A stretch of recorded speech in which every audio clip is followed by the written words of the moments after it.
Dvom je pravzaprav gibalo našega dela. Mi moramo dvomiti. Od začetka dvomimo v vsakem primeru, kaj pa je na tisti stvari res. Oziroma, kako priti do tega, da bomo lahko odločili. Pokončnost, ker se mi zdi, da je za odločati tako, kot je prav, treba imeti pogum in predanost. Po drugi strani pa mislim, da je treba imeti občutek za sočloveka. Mi odločamo o usodah ljudi in tega ne smemo pozabiti.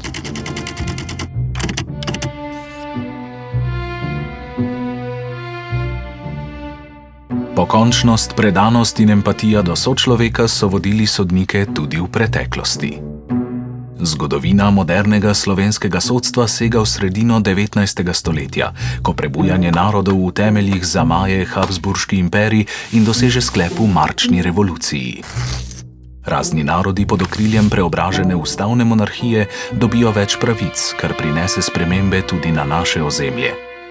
Organizirajo se nove vrste sodišč, okrajno, deželno, višje deželno v Celovcu, Gradcu in Trstu ter vrhovno kasacijsko sodišče na Dunaju. Od dogodkov marčne revolucije preteče 70 let, preden slovenski sodniki odločajo na najvišji stopnji tudi v Ljubljani. Z nastankom države SHS takratna vlada ustanovi Višje deželno sodišče v Ljubljani, ki prevzame pristojnosti Vrhovnega sodišča za naše dežele. Prvi predsednik je dotedanji dvorni svetnik pri Vrhovnem sodišču na Dunaju, Ivan Kavčnik.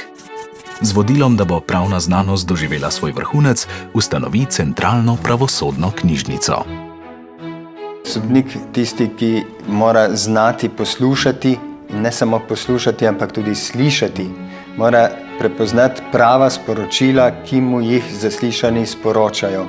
V tem smislu je zelo pomembno, da vnaša v svoje delo tudi to človeško empatijo, to odprtost svojega duha do strank.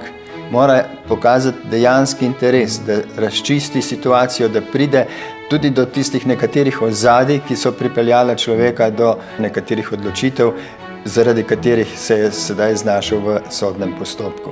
Kljub požrtvovalnosti sodnikov pa v novi kraljevini SHS Višje deželno sodišče v Ljubljani svoj položaj obdrži le kratek čas. Z novo ureditvijo prevzame pristojnosti Vrhovnega sodišča za Slovenijo na novo ustanovljeni oddelek B pri Stolu sedmorice v Zagrebu. Šele po 20 letih prizadevanj slovenskih sodnikov se Vrhovno sodišče vrne v Ljubljano. Leta 1939 njegovo vodenje prevzame dr. Jakob Konda, a ga italijanski okupator ne trpi prav dolgo. Visoki komisar Grazioli je leta 1942 odstavil predsednika Vrhovnega sodišča dr. Jakoba Kondo zaradi nezadostnega prizadevanja za upravljanje svoje funkcije. Razlog je bil seveda drugačen. Gospod Konda je bil zaveden Slovenec in je bil zato Italijanom trn v peti. Pritiski na sodno delo so vedno bili, vedno bodo in so tudi dan danes. Ti pritiski se izvajajo na različne načine, lahko zelo odkrito. Po drugi strani so pa tudi taki pritiski, ko se tisti, ki pritiske izvajajo, v resnici niti ne zavedajo, da pritiskajo na sodišče na način, ki ni primeren. Protestniki pred sodno palačo, ko začne nek sodni postopek. To ne pomaga prav nič pri pravični, zakoniti odločitvi.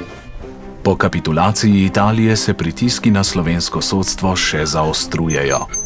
Nemci ukinejo Vrhovno sodišče v Ljubljani, posle pa prevzame drugostopenjsko apelacijsko sodišče. Tako je vse do leta 1945, ko najvišjo sodno oblast v Jugoslaviji dobijo Vrhovna sodišča republik in njim nadrejeno Vrhovno sodišče v Beogradu.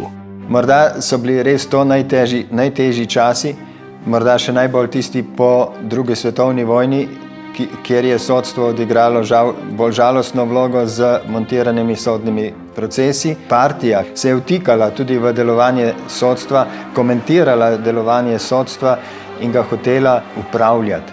Vendar tudi v tistem obdobju, zlasti v poznih 50 letih in 60 letih, se že vidijo zelo očitni znaki prizadevanj, da bi se poudarjalo neodvisen položaj sodstva. Skozi polpreteklo zgodovino zasedajo mesta vrhovnih sodnikov predvsem moški. Danes so v sodniških vrstah sodnice enakovredno zastopane in razen na vrhovnem sodišču presegajo število moških kolegov. V jedru bomo sodniki vedno ostali to, kar smo. Osebe, ki iščejo pravo v umetnosti dobrega in pravičnega. In to ne bo prihajalo iz tehnike. To pride seveda od tu in od tu. Do dolgo želene neodvisnosti sodstva od zakonodajne in izvršilne oblasti pride z razdružitvijo Slovenije od Jugoslavije in s sprejetjem nove ustave. V samostojni Sloveniji se položaj sodstva in sodnikov uredi na novo. Vrhovno sodišče Republike Slovenije postane najvišje sodišče v državi. Z vstopom Slovenije v Evropsko unijo sodniki soustvarjajo tudi evropsko pravo. Usoda slovenskih sodnikov je pomembna za druge države, za evropske institucije. Enako velja seveda tudi za različne oblike pritiskov, razvoja, spodbud. Na nek način delimo skupno evropsko usodo. Sodniki so na stalnem prepihu politike in javnosti že 100 let.